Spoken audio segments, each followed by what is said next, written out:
கலப்பெண்களின் துருவ வடிவம். ஸோ அதுதான் நம்ம பார்க்க போறோம். Polar and Euler form of a complex number. கலப்பெண் அப்படின்றது நமக்கு தெரியும். z = x + iy ஒரு கலப்பெண். சரிங்களா? இப்போ z = x + iy அப்படின்றது ஒரு கலப்பெண். இதனுடைய துருவ வடிவம் அப்படின்னு சொல்லுவோம். அதாவது இது வந்து பார்த்தீங்கன்னா என்ன சொல்லணும்னா செவ்வக வடிவம் அப்படின்னு சொல்லுவோம் அதை.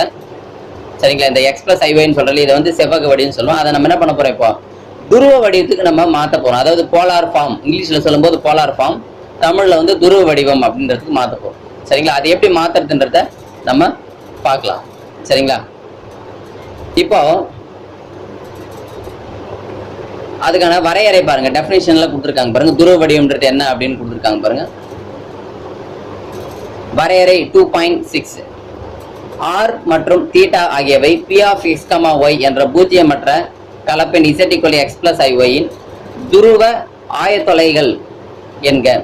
p என்ற புள்ளியின் துருவம் அல்லது முக்கோண வடிவம் என்பது. சரிங்களா? z = r × cos θ + i sin θ. இதான் வந்து பார்த்தீங்கன்னா துருவ வடிவம். நல்லா புரிஞ்சுக்குமா? ஒரு கலப்பெண் நல்லா புரிஞ்சு. z = x + iy அப்படின்னு ஒரு கலப்பெண் கொடுத்துருங்க. சரிங்களா? இதோட துருவ வடிவம் என்ன அப்படின்னா z = r × cos θ + i sin θ. ஓகேங்களா? So z = r × cos θ + i sin θ. இதான் வந்து என்னது துருவ வடிவம் அப்படின்றது. சரி, இப்போ துருவ வடிவம், இப்போ ஃபார் எக்ஸாம்பிள் z = 2 + 3i அப்படின்றது ஒரு கலப்பெண். சரிங்களா? இது வந்து 2 + 3iன்றது ஒரு கலப்பெண். இப்போ இந்த கலப்பெண்ணை நம்ம என்ன பண்ண போறோம், இப்போ துருவ வடிவத்துக்கு மாற்றணும்னு வச்சுங்களேன். என்னென்ன நமக்கு தேவை அப்படின்னா ரொம்ப சிம்பிள். r வேணும், r கண்டுபிடிக்கணும். அதுக்கடுத்து என்ன பண்ணா தீட்டா கண்டுபிடிக்கணும். இது ரெண்டுத்தையும் தான் நம்ம கண்டுபிடிக்கிற வேலை, வேற எதுவுமே கிடையாது. ஒரு கலப்பெண்ணை நம்ம துருவ வடிவம் மாற்றணும்னா ஆரும் தீட்டாவும் கண்டுபிடிக்கணும். இந்த ஆறுன்றது ஒன்றும் கிடையாது, அதோட மட்டு மதிப்பு. ஒரு கலப்பெண்ணுடைய மட்டு மதிப்பு தான் ஆறுன்றது. அப்புறம் தீட்டான்றது என்ன அப்படின்னு பார்த்தீங்கன்னா, அதாவது தீட்டா வந்து பார்த்தீங்கன்னா இப்போ எப்படி கண்டுபிடிக்கிறதுன்னு பார்க்கலாம். ஃபர்ஸ்ட் முதல்ல ஆர் கண்டுபிடிக்கிறது நமக்கு பொதுவாக தெரியும். இந்த தீட்டா கண்டுபிடிக்கிறதுக்கான ஃபார்முலா தான் இப்போ நம்ம இங்கே பார்க்குறீங்க. சரிங்களா? இங்கே பார்த்தீங்கன்னா உங்களுக்கே தெரியும். ஸோ தீட்டா கண்டுபிடிக்கான இந்த டேபிள் கலப்பெண்களுடைய முதன்மை வீச்சு, அதாவது அந்த நம்ம தீட்டான்னு சொல்றோம் இல்லையா, அது வந்து நம்ம என்ன தமிழ்ல வந்து வீச்சுன்னு சொல்லுவோம். தீட்டா அது வந்து வீச்சு. ஓகே, நமக்கு என்ன தேவைன்னா ஆரும் தீட்டா, ஆறுன்றது வந்து பார்த்தீங்கன்னா மட்டு மதிப்புன்னு சொல்லுவோம், தீட்டான்றது வீச்சு. இது ரெண்டுத்தையும் தான் கண்டுபிடிக்கணும். இது ரெண்டுத்தையும் கண்டுபிடிச்சு என்ன பண்ணணும்னா r × cos θ + i sin θ இதில் சப்ஸ்டிட் பண்ணணும். இதில் சப்ஸ்டிட் பண்ணால் நமக்கு கிடைச்சிடும். சரி, ஆர் எப்படி கண்டுபிடிப்பீங்கன்னா மாடுலஸ் எடுக்கணும். ஒரு கலப்பெண் கொடுத்தா அதுக்கு மாடுலஸ் எடுக்கணும். எப்படின்றது நான் சொல்றேன். அடுத்து தீட்டா கண்டுபிடிக்கிறது அதுல 4 மாடல் இருக்குமா. அந்த கொடுத்துருக்கிற கலப்பெண் வந்து 1ஆம் கால் பகுதியாக இருந்தால் தீட்டா = ஆல்ஃபா என்ற ஃபார்முலா யூஸ் பண்ணும். அந்த கலப்பெண் வந்து 2ஆம் கால் பகுதியாக இருந்தால் தீட்டாவுக்கு வந்து π - α என்ற ஃபார்முலா யூஸ் பண்ணும். 3ஆம் கால் பகுதியாக இருந்தால் தீட்டா = α - π யூஸ் பண்ணும். 4ஆம் கால் பகுதியாக இருந்தால் தீட்டா = α அப்படின்னு யூஸ் பண்ணும். இந்த கால் பகுதி எப்படி கண்டுபிடிக்கிறது வச்சுங்க. உதாரணத்துக்கு இப்போ 3 + 4i ஒரு கலப்பெண் கொடுக்குறான். இப்போ இது எந்த கால் பகுதி தெரியுங்களா? ரொம்ப சிம்பிள். இதோட மெய்ப்பகுதி வந்து 3, மெய்ப்பகுதி 3, கற்பனை பகுதி 4, 3,4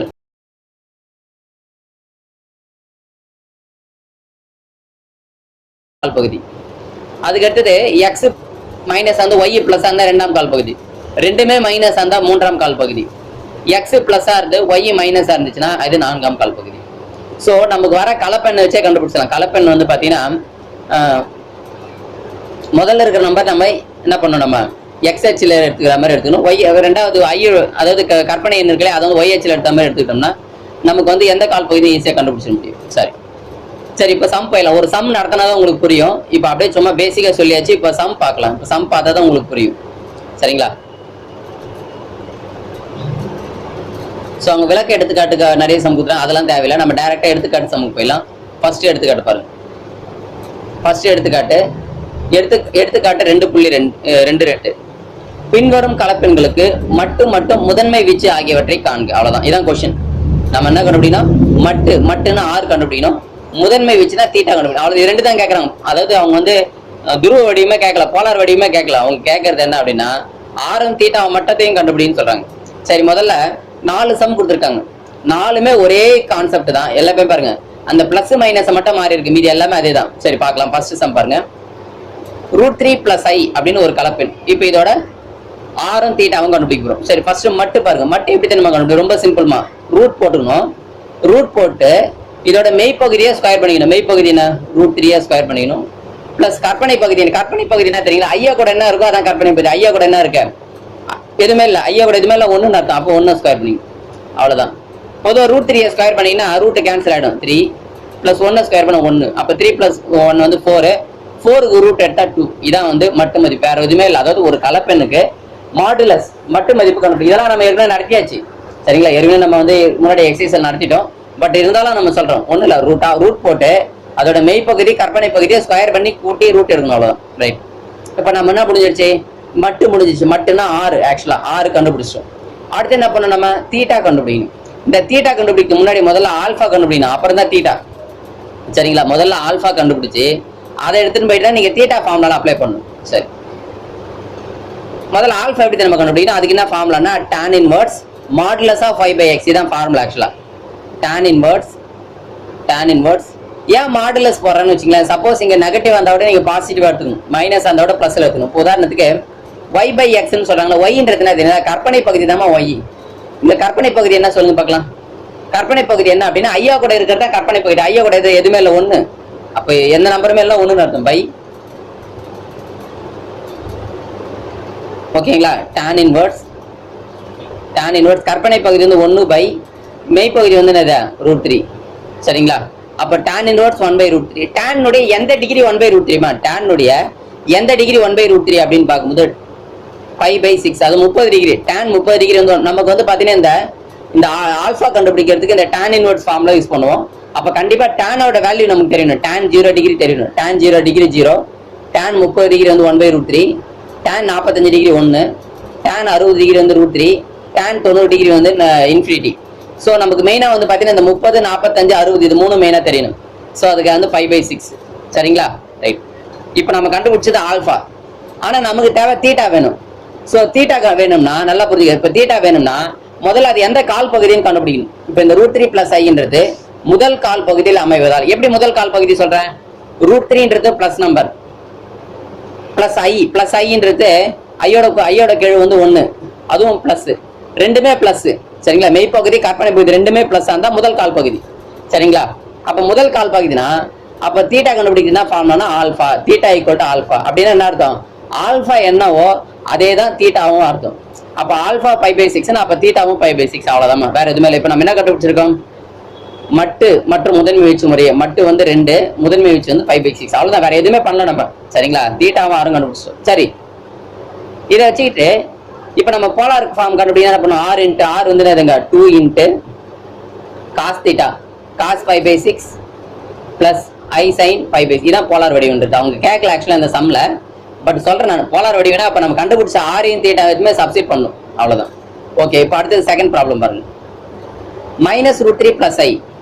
இப்போ இதுக்கு மாடுலஸ் எத்தனை? அதே 2 தான் வரும். எப்படின்னா ரூட் ஆஃப் மெய் பகுதியை ஸ்கொயர் பண்ணுங்க, -√3 ஸ்கொயர் பண்ணிக்கணும், பிளஸ் 1 ஸ்கொயர் பண்ணிக்கணும். அப்ப -√3 ஸ்கொயர் பண்ணா பிளஸ் ஆயிடும். அதே 3 தான் வரும். 3 + 1 4. அதே அதாவது மாடுலஸ் பொறுத்தவரையிலும் அதே தான் வரும். மைனஸ் இருந்தாலும் சரி, பிளஸ் இருந்தாலும் சரி, அதே தான். ஏன்னா ஃபர்ஸ்ட் கொஸ்டின் இதுவும் 2 1 தானே, குறி மட்டும் தான் மாறி இருக்கு. அதனால வந்து அதே ஆன்சர் தான் நமக்கு வரும். சரிங்களா? இப்போ அடுத்தது ஆல்ஃபா கண்டுபிடிக்கலாம். ஆல்ஃபாவும் அதே தான் வரும். சரிங்களா? ஆல்ஃபாவும் அதே தான் வரும். ஏன் அப்படின்னு பாத்தீங்கன்னா alpha = tan inverse modulus of y/x. இங்க வந்து பாத்தீங்கன்னா y வந்து 1/x வந்து பாத்தீங்கன்னா மைனஸ் அதோட பிளஸ் எடுத்துக்கணும், √3. ஸோ அதே தான், அதே 5/6 தான் வரும். 1/√3 அதே 5/6. ஆனா நல்லா புரிஞ்சுங்க, ஆல்ஃபா வந்து மாறல. ஆல்ஃபா வந்து 5/6 தான். ஆனா தீட்டா மாறும். ஏன் அப்படின்னா கால் பகுதி மாறும் இல்லையா? இப்போ -√3 + iன்றது எத்தனாவது கால் பகுதி அப்படின்னா 2ஆம் கால் பகுதி. -√3 + iன்றது 2ஆம் கால் பகுதி. ஏன் அப்படின்னு பாத்தீங்கன்னா எக்ஸோட மதிப்பு மைனஸ்ல வந்துருக்குது, ஒய்யோட மதிப்பு வந்து 1ன்னு வந்துருக்குது. சரி, +1 அதை பிளஸ்ல வந்துருக்குது.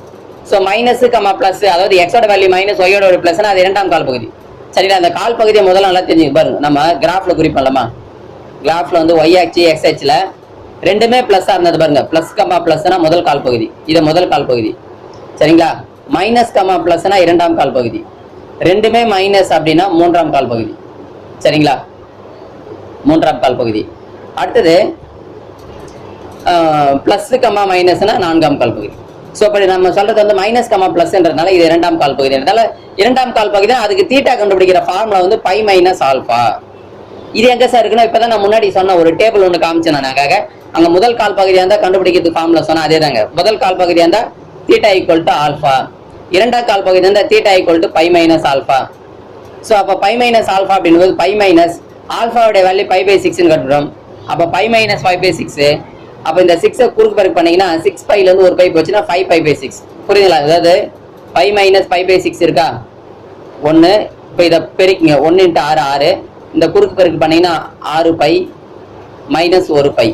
அப்போ 6 பைல ஒரு பைனா 5 π/6. இதான் வந்து தீட்டா. அவ்வளோதாம்மா. ஸோ அப்போ இங்கே வந்து பார்த்தீங்கன்னா மட்டு வந்து 2 மட்டு மதிப்பு முதன்மை வச்சு வந்து பார்த்தீங்கன்னா நமக்கு 5 π/6. அடுத்தது மூணாவது சம். அடுத்த மூணாவது சம் பாருங்க. -√3 - i. இப்போ முதல்ல r கண்டுபிடிக்கலாமா? r வந்து பார்த்தீங்கன்னா ரூட் ஆஃப் மெய்ப்பகுதி ஸ்கொயர் -√3 ஸ்கொயர் பண்ணிங்கன்னு வச்சுங்களேன். நல்லா புரிஞ்சு -√3 அதே 3 தான் வரும். ப்ளஸ் இங்கே -1 ஸ்கொயர் பண்ணிங்கன்னு வச்சுக்கோங்க 1 அதே தான். நல்லா புரிஞ்சுங்க. ஆரோட வேல்யூ மாறாது. r = 2. ஆல்ஃபாவும் மாறாது. ஆல்ஃபாவும் 5/6. ஆனால் தீட்டா மாறும். ஏன்னா கால் பகுதி மாறும்போது தீட்டா மாறும்.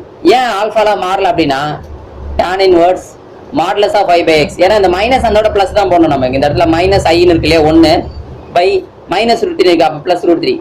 டேனோட எந்த டிகிரி கொடுத்துருன்னா 5/6 தான், 30 டிகிரி தான். சரிங்களா? 5/6ன்றது 30 டிகிரி. ஸோ இப்போ பாருங்க மூன்றாம் கால் பகுதி தான் தீட்டா கண்டுபிடிக்கிறதா formula alpha minus pi. Alpha minus pi தான் ஃபார்முலா. இங்க ஆல்ஃபான்றது 5/6. அப்போ 5/6 மைனஸ் பை. இப்போ இந்த 6 குறுக்கு பெருக்கு பண்ணு, இந்த 1 குறுக்கு பெருக்கு பண்ணினா பை மைனஸ் 6 பை வந்து -5 π/6. இதான் வந்து முதன்மை வீச்சு. ஸோ தீட்டா கண்டுபிடிச்சு வீச்சு கண்டுபிடிச்சு. அடுத்து கடைசி பாருங்க நாலாவது சம் பாருங்க. √3 - i. திரும்ப r அதே தான், தீட்டா ஆல்ஃபாவும் அதே தான். கால் பகுதி மட்டும் மாறும். ஏன்னா இது வந்து நான்காம் கால் பகுதி. நான்காம் கால் பகுதினா தீட்டா கண்டுபிடிக்கணும் ஃபார்முலானா மைனஸ் ஆல்ஃபா. அப்போ தீட்டா ஈக்குவல் டு +5/6. அப்போ -5/6. அவ்வளோதான். இதான் வந்து பார்த்தீங்கன்னா மட்டு வீச்சு. சரிங்களா? மட்டு வந்து 2, வீச்சு வந்து -5/6 தான் முதன்மை வீச்சு. சரிங்களா? ஸோ இப்படி தான் நம்ம வந்து நம்ம மட்டு வீச்சு கண்டுபிடிக்கணும். ஓகேங்களா? அடுத்தது பாருங்க வீச்சு வந்து 2 சாரி பட்டு வந்து 2, வீச்சு வந்து -5/6. சரி இப்போ துருவ வடிவம் போடலாம். இப்போ எடுத்துக்காட்டு 2.23. நல்லா புரிஞ்சு. எடுத்துக்காட்டு 2.23. இதில் 2 சம் கொடுத்துறாங்க. 2 சம் என்ன பண்ண போறோம் நம்ம கலப்பெண் வந்து துருவ வடிவத்தில் எழுத போறோம். சரி முதல் சம் பாருங்க. -1 - i. பாருங்க -1 - i = r × cos θ + i sin θ. இதான் வந்து இது நமக்கு போலார் வடிவம். சரிங்களா? போலார் வடிவம். இப்போ r = நல்லா புரிஞ்சுங்க. முதல்ல வந்து என்ன பண்ணணும் r கண்டுபிடிக்கணும். ஸோ r கண்டுபிடிக்கணும்னா ஃபார்முலா ரூட் ஆஃப் மெய்ப்பகுதியை ஸ்கொயர் பண்ணிக்கோ, கற்பனை பகுதியை மெய்ப்பகுதி வந்து -1 ஸ்கொயர் பண்ணிக்கும். கற்பனை பகுதியும் ஆக்சுவலாக -1 தான். ஏன்னா ஐயோட கெழு தான் கற்பனை பகுதி. ஐயோட கெழுனா மைனஸ் தானே இருக்காங்க. அப்போ -1 ஸ்கொயர் பண்ணிங்கன்னு வச்சுங்களேன். -1 ஸ்கொயர் பண்ணால் +1, இந்த -1 ஸ்கொயர் பண்ண +1. அப்போ 1 + 1 2. √2 தான் r. ஸோ r கண்டுபிடிச்சிட்டோம். அடுத்தது என்ன கண்டுபிடிக்கணும்? ஆல்ஃபா கண்டுபிடிக்கணும். ஆல்ஃபாக்கு என்ன formula? tan inverse modulus of 5/x. நல்லா புரிஞ்சுங்க. tan inverse modulus of 5/x. Modulus of 5னா இங்கே வந்து -1 ஒய்யும் மைனஸ், அதாவது எக்ஸும் -1 ஒய்யும் -1. ஒய்ன்றது கற்பனை பகுதி. கற்பனை பகுதி ஐயோட கெழு. அப்போ என்ன வேணா மாடுலஸ் இருந்தாலும் இந்த -1லாம் ஆகிடும், +1 ஆகிடும். அப்போ 1/1 ஆகிடும். -1லாம் +1 ஆகிடும்.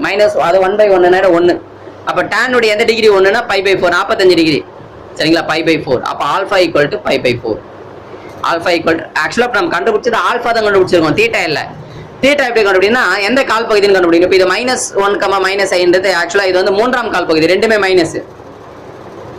சரிங்களா? ரெண்டுமே மைனஸ்ன்றதுல மூன்றாம் கால் பகுதி. ஸோ மூன்றாம் கால் பகுதி அப்படின்னும் போது ஸோ தீட்டா கண்டுபிடிக்கான ஃபார்முலா வந்து பார்த்தீங்கன்னா alpha minus by. Theta = alpha minus by. So alpha வந்து பார்த்தீங்கன்னா π/4. ஆல்ஃபா வந்து π/4 மைனஸ் பை. இதை 4 குறுக்கு பெருக்கு பண்ணின்னு வச்சுங்களேன். π - 4 π/4. அப்போ என்ன ஆகுனா -3 π/4 இஸ் ஆன்சர். இது தீட்டா. அவ்வளோதான். இப்போ எதுவுமே என்ன பண்ணலாம்? சப்ஸ்டிட் பண்ணி பார்க்கலாம். போலார் ஃபார்முக்கு என்ன formula? r × cos θ + i sin θ. r வந்து என்னது? √2 × cos -3 π/4 + i sin -3 π/4. அவ்வளோதான். அவ்வளவுதான். இன்னும் கூட சிம்பிளை பண்ணலாம். எப்படின்னா இந்த காஸ் ஆஃப் மைனஸ் தீட்டான்னு இருக்கு இல்லையா, காஸ் ஆஃப் மைனஸ் 3π/4 இருக்குல்ல, அதை வந்து நம்ம காஸ் ஆஃப் பிளஸ் 3π/4 எழுதலாம். ஏன் அப்படின்னு பார்த்தீங்கன்னா காஸ் ஆஃப் மைனஸ் தீட்டா வந்து பார்த்தீங்கன்னா பிளஸ் காஸ் தீட்டா. ஸோ அதனால வந்து பார்த்தீங்கன்னா அது வந்து காஸ் ஆஃப் மைனஸ் 3π/4 எழுதிட்டாங்க. அவ்வளோதான். இதான் போலார் ஃபார்ம், போலார் வடிவம்ன்றது எழுதிட்டோம். இதான் ஆன்சர். மறுபடியும் கடைசியாக ஒரு ஆன்சர் வேற ஒன்று மாற்றிருக்காங்க பாருங்க. இந்த 3π/4க்குல அதை கூட இந்த ஒரு 2k/யை கூட்டிக்கிறாங்க. k belongs to z. So இதை மாதிரி நல்லா புரிஞ்சுங்க. இது வந்து போலார் வடிவம். நம்ம கண்டுபிடிச்சது ஒரு நம்பர் தான் நம்ம கண்டுபிடிச்சிருக்கோம்.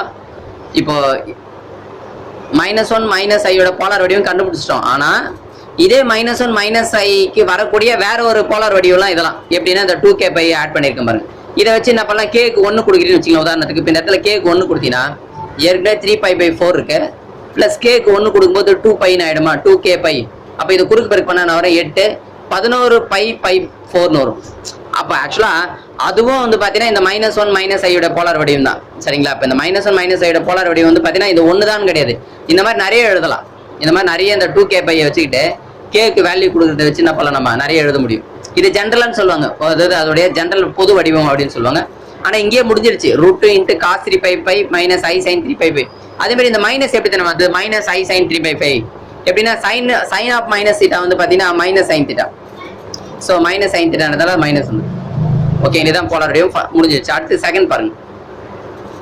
இது கொடுத்தா பாரு, கேயின் பல்வேறு மதிப்புகளை பொறுத்து நமக்கு பல்வேறு மாறுபட்ட துருவ வடிவங்களுக்கு, அதாவது துருவ வடிவம் வேற வேற வரும். ஆனா அதோட மதிப்பு அதை சிம்பிளை பண்ணா -1 -i தான் வரும். அதுல எந்த மாற்றமும் கிடையாது. நல்லா புரிஞ்சு. துருவ வடிவம் தான் நிறைய வருமே தவிர, ஆனா அந்த துருவ வடிவத்தை நம்ம செவ்வக வடிவம் மாற்றும் போது -1 -i தான் வரும். சரி, அடுத்து ரெண்டாவது சம் பாருங்க. 1 + i√3.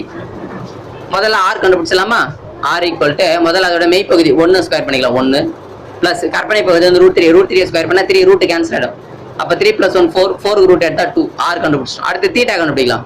தீட்டா ஈக்குவல் டு இந்த ஃபார்ம், சாரி தீட்டா இல்ல ஆல்ஃபா, ஆக்சுவலா தப்பு. Alpha equal to tan inverse modulus of 5 அதாவது √3/1. √3/1 √3 தான். tan எந்த டிகிரி √3 னா 60 டிகிரி. 60 டிகிரினா π/3ன்னு சொல்லும். சரி, ஆல்ஃபா வந்து π/3. அப்ப தீட்டா என்ன அப்படின்னு பாத்தீங்கன்னா தீட்டா ஈக்குவல் டு ஆல்ஃபா. ஏன்னா இது முதல் கால் பகுதி, நல்லா புரிஞ்சுக்கோ. ரெண்டுமே பிளஸ்ன்றதால முதல் கால் பகுதி இருந்தா தீட்டா ஈக்குவல் டு ஆல்ஃபாப்பா. அதனால தான் அவங்க டைரக்டா தீட்டான்னு போட்டதுக்கான காரணம் தான். தீட்டான்னு போட்டதுக்கான காரணம்னா இங்க ஆல்ஃபாவும் தீட்டாவும் ஒண்ணு, ஏன்னா முதல் கால் பகுதின்றதால. ஸோ கண்டுபிடிச்சாச்சு. இப்போ தீட்டா கண்டுபிடிச்சோம் π/3ன்னு. இப்போ போடுங்க பார்க்கலாம்.